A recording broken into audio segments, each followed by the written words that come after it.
Before we launch into today's episode, a quick reminder that the berry merch is out now. It's fresher than ever. There's stuff for your pet and a tote bag too. How you doing, everybody? It's me, Waddles, and welcome back to the Minecraft Guide series. Inside of this episode, it's down to the dark and evil land and over to one of the best fortresses ever. This episode is going to be packed with tons of hacks for your next Nether fortress journey. Let's do this. Do me a quick little favor if you don't mind. Tap that like button. And now, let's get magic. So not the flex, but I've been that Iron Man for a long time. But those days are over, my friend. Those days, those wonderful, sweet days are long gone. It's time to do a little bit of enchanting. We're looking for a good chest plate and a good pair of leggings. On breaking 3 on both of them.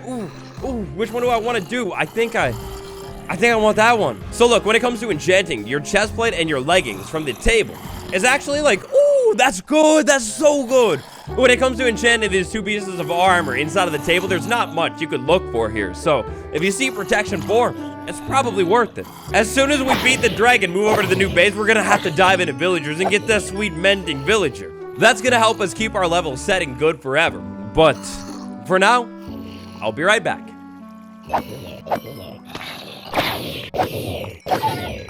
Poor chicken. That poor chicken. My friends, bring out the lobster. It's time. Diamond leggings, don't curse me, don't let me down. We have such good luck so far on breaking 3. On breaking 3. And just like that, our full set of armor is now basically fully built up. All that I need to spend a little bit more time dedicated to is improving the boots with some water enchantments, just one. And then eventually I'm gonna have to build myself up a good helmet as well. But at least for now, with almost a full armor bar down there, we're set and ready for the next part of the episode. What do you say we close this trapdoor, clear these levels up, and talk about today's big project by talking about next episode's project. So actually, funnily enough, I did not plan to make this episode right now, but thinking about making potions and what that all entails, I figured we would take a break and dive into the Nether Fortress real quick, talk all about it. Real quick, your Nether Fortress supplies. Before moving into a Nether Fortress, grab a gold helmet, grab a lot of extra blocks, grab a bow if possible, some light, a spyglass might help, and lots of extra food too. Always dangerous there. With our brand new, beautifully amazing good armor, we're gonna be really safe too. The Nether Fortress. One of the 2 major Nether structures you'll be able to find generating in every single biome. The Nether Fortress is by far one of the most dangerous places to go in all of Minecraft.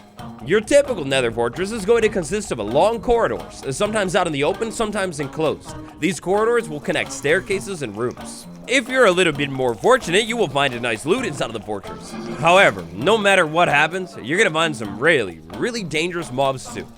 I like to play a little game. Right now down in the comments, drop your best Nether Fortress hack. The single best hack that I see will be featured in the very next episode. Back inside of our world here, lads, let's roll it back a little bit. Peony Strider, sweet Peony, how have you been? I hope you've been staying warm. I missed you dearly. Like, I couldn't stop thinking about you. Peony, you're gonna have to come with me today. We need you. So a few episodes back, we headed over to the Nether Dimensions and scoured the entire thing for biomes. But not just biomes, we were also looking for structures. Inside of the Nether Exploration episode, where we broke it all down, I talked about the #1 best way to locate a Nether Fortress inside of Minecraft. You see, every single fortress raiding journey begins at the same spot, the Nether, and then a little bit more specifically, the Nether Fortress. Go into the Nether and head low down. Find a strider, get on top of it, and cruise the lava ocean until you realize that you charged off in exactly the wrong direction. Hold on, guys, I'll be right back. With enough patience and persistence, eventually you'll relocate the fortress that you previously found and wrote down inside of your diamond journal. Then the real journey can actually begin. So eventually, hopefully, you locate another fortress. The #1 first thing that you should do after you find the fortress before moving into it is scope it out. You're gonna wanna stay at a safe distance from this thing. There are some very bad, dangerous mobs inside of it. If you're on the lava ocean with the strider, until you enter this thing, I recommend keeping like at least 30 blocks distance minimum. The farther you are, the better, so these mobs won't hit you and knock you off the strider. So a fortress. It looks like my Nether Fortress right here bridges out over the lava ocean, like quite a bit. On one hand, that's gonna be nice for like farms and stuff, but on the other hand, well, cruising around this thing, on the other hand, for entry of this fortress is not gonna be exactly the easiest thing in the world. If you happen to find a Nether Fortress that is like fully over a lava ocean, then you're gonna have to pick a pillar. and make a staircase. Now you know how Minecraft works, not every nether fortress is gonna be the same. Sometimes they'll be over the land, and that makes it really easy. If the nether fortress is by the land, specifically land that you could just like jump right into it from, like up there, then do that. Now nether fortress, we found it, we scoped it out, we wanna enter the thing now. I think I decided that I'm gonna enter this nether fortress from like this pillar, specifically right here. To enter this nether fortress, I'm gonna grab some extra blocks, hopefully you brought those, and we're gonna walk right up to this thing. We're gonna get off of the steering rod and start digging into the wall right here. We're gonna start digging up high because as soon as we dig down low, the strider's gonna be able to walk into this fortress. If we clear out a space that is 4 blocks tall and like 2 blocks deep, something like this is gonna be set. This could essentially act as our strider garage, the parking spot for now. So now that we clear that out, we'll go ahead and walk over here and boom, we're a little bit safer. Now the blaze shouldn't be able to hit me. To make it a little bit easier to keep the strider in, I'll move back out and put some extra blocks right there. We'll jump off of the strider while still holding the rod in our hand, put that in the off hand, and do something like that. You're trapped, buddy. I'm sorry. I hate to do it. Now, I want to make sure this strider does not get lost. If I lose this strider, I'm done. I'm trapped here forever. So what I think I want to do is maybe tower back up here, do a couple extra blocks, and make a staircase into this thing right here. If we keep this staircase nice and short, as in like 2 blocks tall, nothing will be able to spawn inside of this thing. Alternatively though, the mobs that spawn inside of the nether fortress, well, they're just like all other mobs. We can stop their spawning with a little bit of light. We just need more than we would need in the overworld. Nether fortress, nether fortress. Now we'll go ahead and start making a staircase up. When we're inside of a pillar here, these pillars are actually solid 100% raw nether brick. If you're ever looking for nether brick inside of your world, like you want to do a build or something, I highly recommend maybe come over to these pillars and like clear them out or something like that. When making your pillars, you're gonna want to kind of do a little bit of a spiral action. I recommend going like maybe 10 or something blocks and then turn and go back up the other way. If you're not careful, you could definitely send yourself out into the lava ocean. The nether fortress is like pretty much one of the most dangerous structures in all of Minecraft. The thing that's gonna make it so dangerous is gonna be the mobs that are inside of it. Now that we cracked our way into here, make a staircase, something could find me if I'm not careful. We're gonna carefully move up, get that advancement, and take this thing out. It's a wither skeleton. No, you're gone. What did you give me? You gave me coal. Thanks, I hate it. Alright, so first things first, inside of the nether fortress, you need to watch out for the mobs. As soon as you break into this thing, if you're out of the open, maybe try and not be out of the open. If you're inside of a tunnel like this, place some blocks on the ceiling. By placing blocks on the ceiling, we can move in this area right here, and every wither skeleton won't be able to chase you. Hey! It's beautiful. Alright, so wither skeleton, check this out. With the blocks right here, you can see how tall this guy is. Kind of like we did for the Enderman farm. If you place blocks right above your head, it basically makes a safe barrier that all wither skeletons will not be able to cross. With a safe barrier, we can stand over here and swing this looting sword at the skeleton. And hopefully get that sweet loot. So the wither skeleton, it's got a couple different drops. It's gonna drop coal. That's gonna be really, really nice long term. It's also gonna drop bones. Maybe we could use that for like bone meal. The real prize here, the icing on a cake though, is gonna be the head that it can drop. The wither skeleton can drop its skull, and if it drops its skull, always a wonderful party. We'll be able to summon in Minecraft's next boss. But for today, we're really just worried about blaze rods and a little bit of warp. Over inside of a different world, check out this nether fortress. This thing is quite literally a maze. That's how the structure was designed. We got long corridors, like I mentioned earlier, with staircases. It is so easy to get lost inside of one of these things. To avoid any kind of bad, terrible mishaps when exploring this thing, you gotta mark your way. And maybe even more importantly, when entering the nether fortress, you absolutely need to mark your way in and out. What I'm gonna do here is gonna make it insanely obvious is put some cobblestone on the hallway right there. That'll stick out really, really clearly. When I'm far away inside of this dark fortress, I mean, like, there's no way I'm gonna miss it. Another thing you could do is definitely write down your coordinates of wherever you enter the fortress. So, nether fortress, nether fortress. It looks like we're at the far end of this fortress. That means everything that we're gonna check out is gonna be that way. It also looks like the nether fortress might go up a little bit, so we need to keep our eyes out for some kind of staircase as well. With a vague knowledge of the shape of the nether fortress in mind, we need to look for corridors that reach towards more of the fortress, or go up or down or whatever. Inside of the corridors, if you're lucky, oh sweet loot, wonderful treasure. Every single time you find a loot chest, before you open a loot chest, make sure it's nice and safe. Like check the corners for wither skeletons, everything like that. If you're at a corner, it's not a bad idea to put some blocks.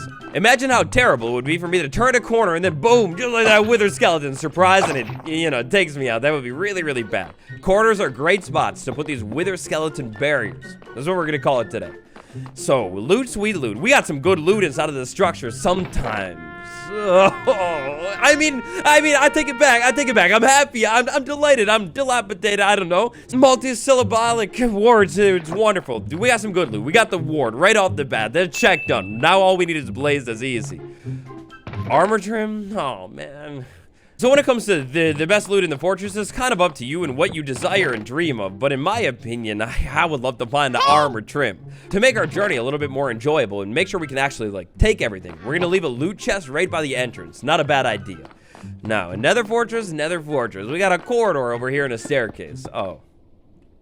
Why did I think that was a staircase? I guess I'm blind. Nether Fortress. I like me a good Nether Fortress. Well, I guess it doesn't matter. We have the wart, but this would have been absolutely beautiful if it wasn't for the despicable lava. This room right here is one of the best rooms you could find because below the lava, in fact, scoping it out here, how in the world am I gonna remove this lava? Who did this to me? This is terrible. We need to remove the lava somehow. Maybe can I? Oh, no, I can't. Okay, well, you gotta be careful with the lava inside of a fortress. Woohoo, boy. Taking a look at this lava flow, it looks like I might be able to tower up over here and break my way into the ceiling. We need to cut the lava out. We gotta watch out for listen for the wither skeletons too, though. Definitely sounds like I got a couple more, but lava. We need to get rid of you. You're terrible. You ruin it. So usually, in a good and beautiful world, the room that we just found right here, it's a staircase room. You would be able to find nether wart inside of the staircase room, and it's really wonderful. Okay, look, I don't know how to, like, really capture that lava. Maybe this is a terrible idea. Like, probably don't do this inside of your world, but we're just gonna tower up all the way to the ceiling and try and block that up. I want that to leave. Lava, real funny. You go away.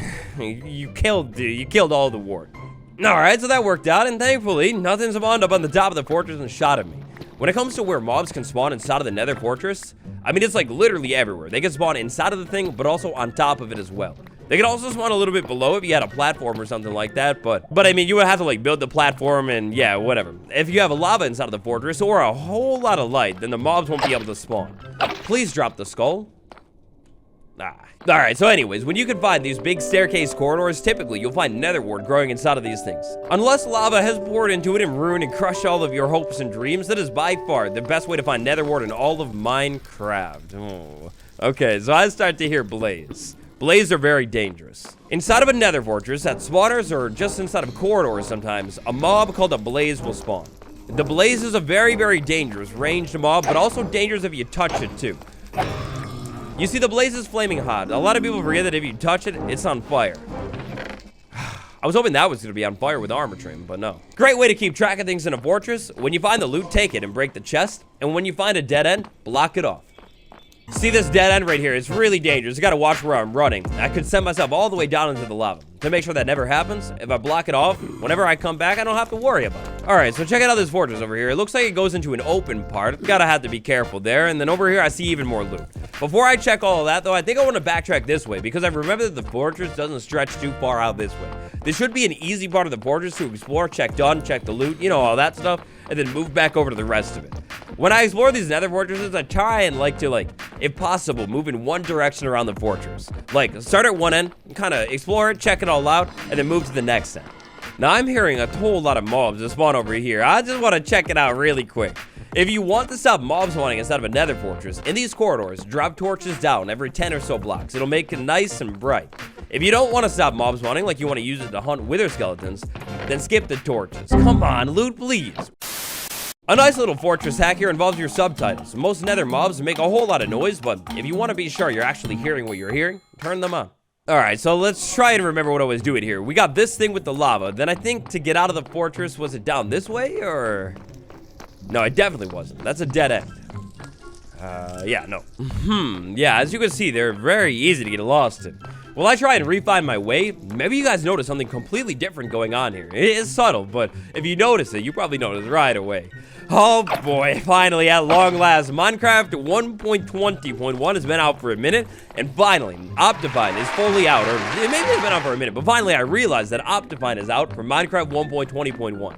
With the help of Optifine, I have a fancy little thing called dynamic lights, or in other words, easier to watch video.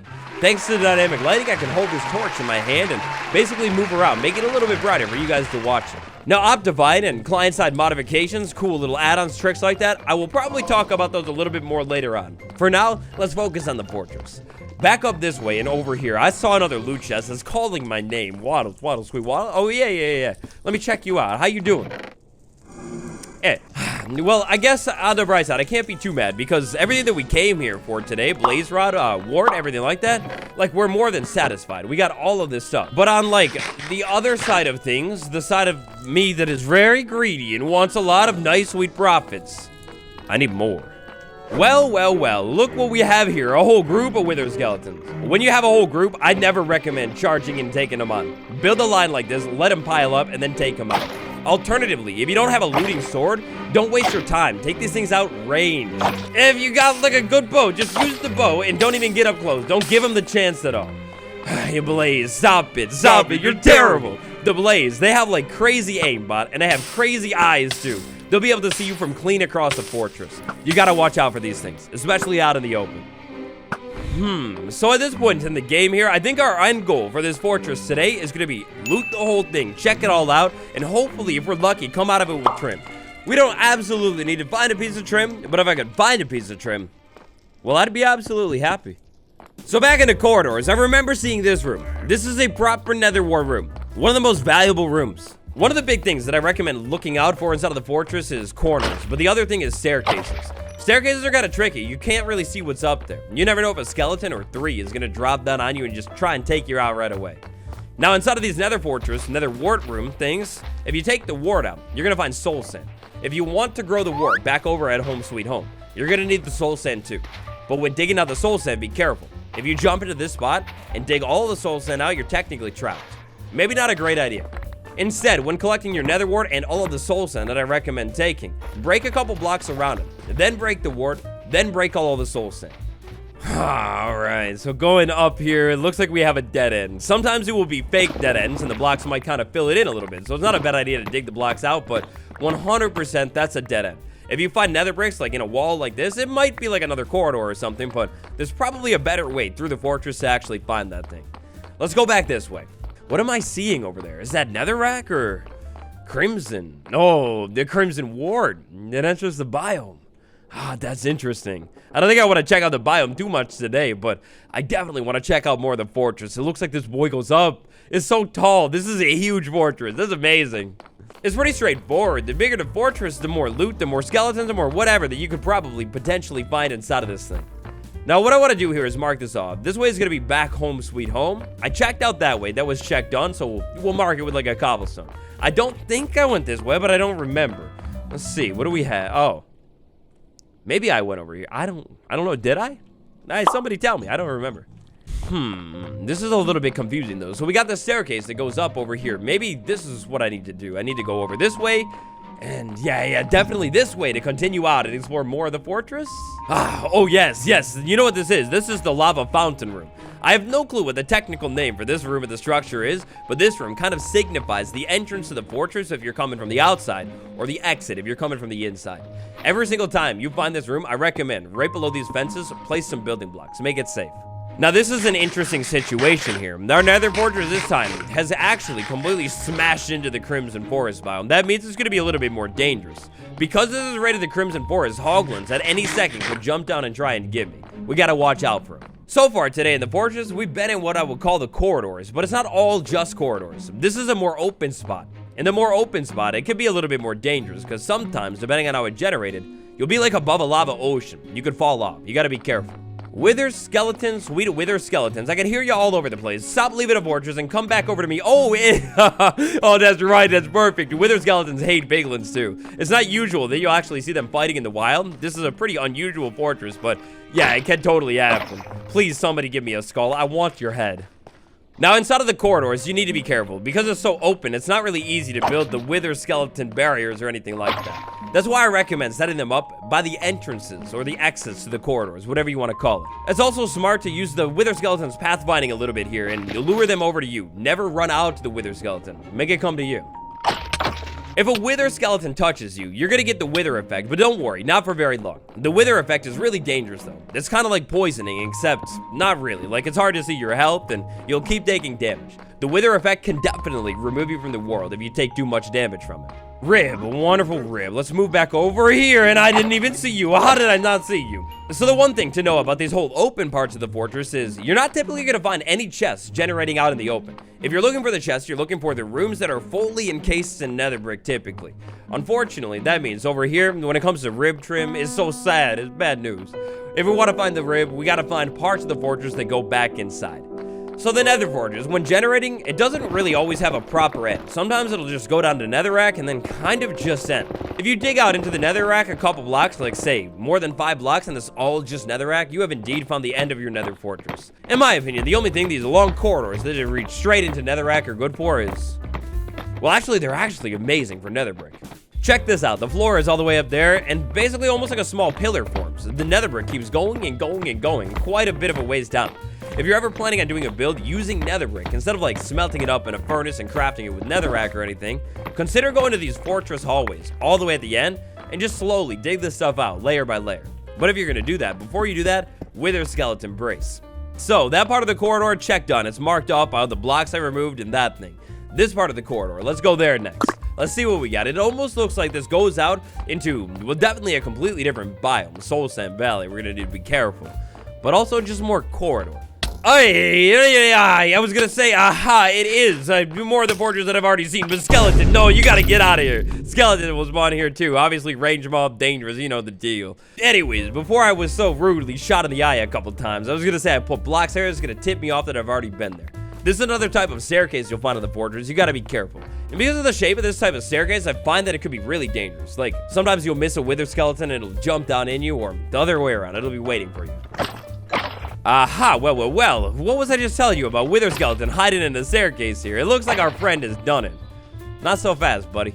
And now, from a million, trillion, billion miles away, Blaze has successfully found me. Well, I was trying to heal up. Yeah, it's wonderful. It's great. Try and keep all rage mobs as far away from you as possible. Use the nether fortress to your advantage. Hide behind things. And also, the Blaze, they don't got the best aim. They could definitely make the other mobs in a fortress mad.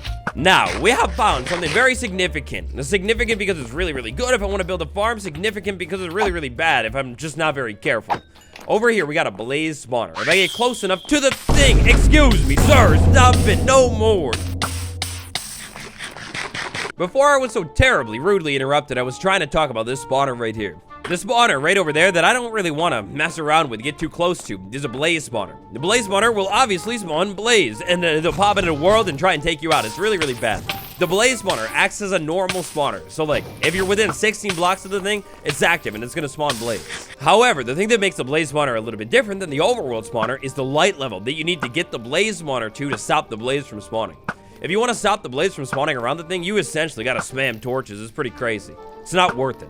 Instead, in my opinion, the safer move, when you find a blaze spawner in any of these open corridors or anywhere, they could be enclosed too, try and just stay away from the thing. I mean, of course, it's going to vary with how your fortress actually generates, but as long as you don't see the flame particle effects, you're going to be safe. Try and carefully move away from the thing.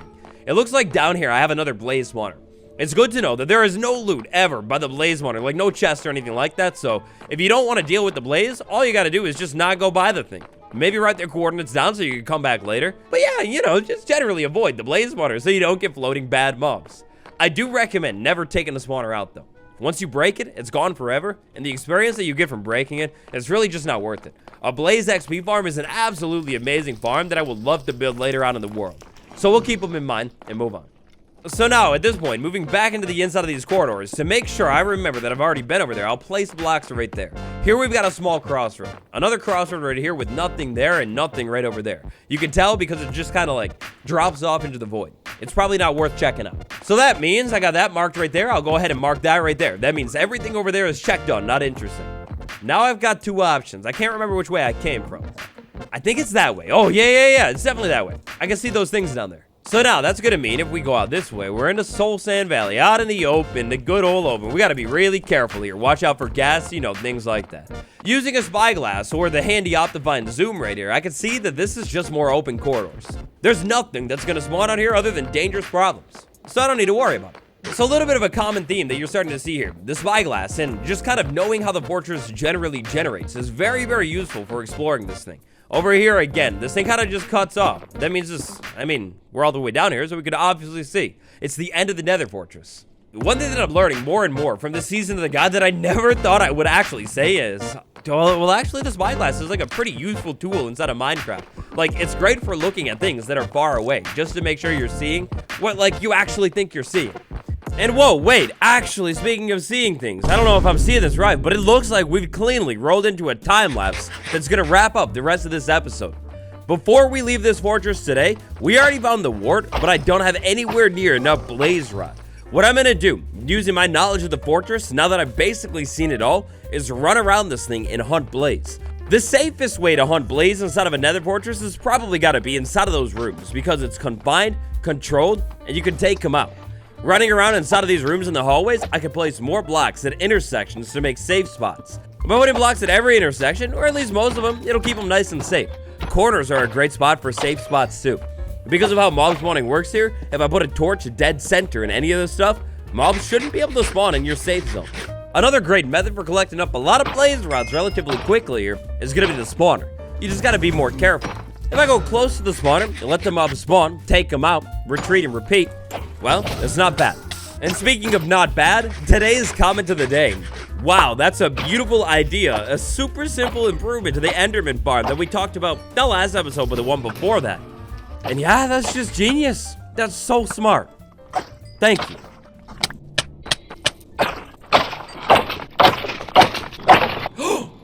Oh, no. No way, no way. Oh, lads, that did not just happen. Oh, it's beautiful. I knew it was bound to happen eventually, but oh. Yeah, that's the helmet for the rest of the day. Oh, it's beautiful and wonderful. Mob hunting today in the Nether fortress is not going too terribly. Now, one final tip that I could give you for blaze is utilize things like corners and bobbing and weaving. The blaze have like crazy like range. They can see really, really far away, but they also aren't that accurate. If I could like bob and weave to the side like this, you might be able to dodge the fireballs. Anyways, though, Nether fortress blaze rod hunting. Right now, I got 10. If I could get like maybe just a few more, I don't want to get too greedy here, but if I could get a couple more blaze rod and then go back home, like this little herd, if I could maybe take out this small herd of blaze right here, I think we'd be golden. Back over at the temporary base camp, let's take a look, lads. 13 blaze rod plus 2 more, that's 15. They doubled the powder. Oh, we're good. We're more than good. Let's get out of this place. Oh, no way. And actually, check that out. That's perfect. I don't know how that worked out like this. Maybe the game planned it or something, but 5 gold ingots, that's just enough for a brand new gold helmet. I'm sorry, Skull. You gotta come on. Now, for today's big journey home, I'm gonna try and bring as many things as I possibly can. But unfortunately, every single thing is not gonna be able to come home with me. I'm thinking for now, I'm just gonna go ahead and leave some of the blocks right here. After all, I'm pretty sure we'll be back to this fortress at some point. When it comes to raiding, looting, and checking another fortress out, it's all about marking your way so you don't lose the way and being careful. Petunia, Sweet Strider, I think it's about time we go ahead and head back home, sweet home. Nether fortress looting, raiding, 101. That's just about how it's done. Patron gang, big shout out to my patrons, Archangel, Ground Crazy May, Medical Boomstick, Swoopy Loopers, Noodle Pork, and Bill W. You helped me make these guide episodes. If you want to catch the episodes before anyone else, check out my Patreon. You wait right there, sweet lady. I'll be back for you later. Thank you all so much for watching. You're the absolute best. This has been me, Waddles, and I will see you all tomorrow. Goodbye.